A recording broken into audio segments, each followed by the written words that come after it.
People in Stillwater have been sandbagging and closing down roads, getting ready for major flooding. And after the rain and snow this week, the levels are creeping up. The National Weather Service says there's now an 80 to 90% chance that the St. Croix River reaches major flood stage in Stillwater. But this is not the first time they've seen it. In fact, leaders are actually following a blueprint that began 66 decades ago, 60 years. Kent was in Stillwater today to take a look at where this all began. I'm told levee construction here in Stillwater will be finished today, followed by placement of temporary stormwater pumps like the one behind me in the days to come. After that, it's largely a waiting game to see how high the river gets. That's a much different situation than when the river reached an all-time high back in 1965.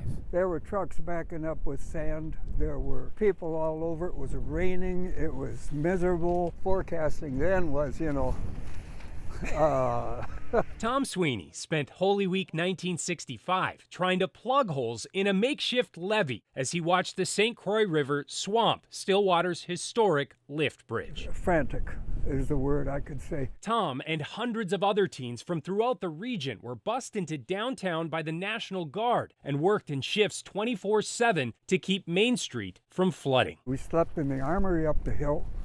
They had a tarp down the middle of the armory, girls on one side, boys on the other. They came and got us out of school. Chris Nelson was a Stillwater senior when he was called in to help construct the so-called Teenagers' Dike. I think there were kids from all over. He remembers the frenzy. Going as fast as we could because the water was coming up. But in the process, another feeling surfaced. I remember it as being fun. And it was especially fun for him. Lots of displaced people in Bayport. Considering this is what he had to come home to in Bayport that week. This is my mother and dad's house. We were shooting muskrats out the front windows to try to keep them from coming into the house, and the shotgun shells would eject and splash on the floor of our living room. Though his work in Stillwater was exhausting, Chris says the teens enjoyed the freedom to take charge. There weren't a lot of adults there. We kind of figured we knew as much about building dikes as anybody else down there. One of the city councilors at the time says he's not wrong. This was the first dike ever built in Stillwater, so we didn't really have any experience at it. This was the chalkboard we had in City Hall with the elevations at the various streets. While Roger Peterson and the other adults worked nonstop organizing shifts and supplies from City Hall, they counted on that teen workforce, with one exception. A bus pulled up behind us. 25, 30 guys got out. We thought, we got adults to help us. We started talking to these guys here. They were from Stillwater Prison. We were working with the prisoners, and it was fine. They worked very hard, and they were happy to be out too. Besides, they also had free food provided by the Red Cross and a couple of restaurants. I had my first ribeye steak, and they wouldn't let us pay for it. I don't know anybody that worked down on the dike that didn't have a good time. Did you know that they were having so much fun? No, but that's why we had chaperones at the barracks.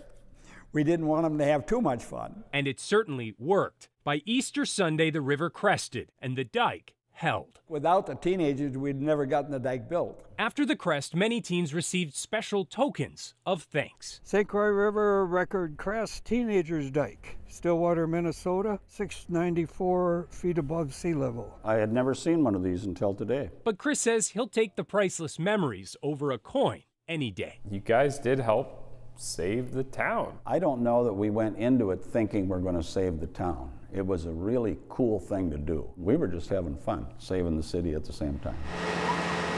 And they also gave the city the blueprint they'd need for decades to come. This is amazing here to see the way they're doing it now. You paved the way.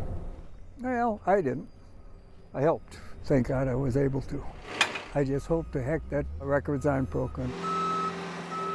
Now, speaking of this year, I'm told that this levee is currently built up to 693.5 feet above sea level. For context, though, that's still just below that all-time record from '65. So they're hoping, of course, they don't have to go any higher. But yes, Jana, they can build it up a little bit higher if history requires it. Thanks, Kent. So our local flood expert Craig Schmidt with NOAA says there's still so much snowpack that it's likely going to be at least a week before they have a better clue if the St. Croix will get to that crest point that it got to in 1965.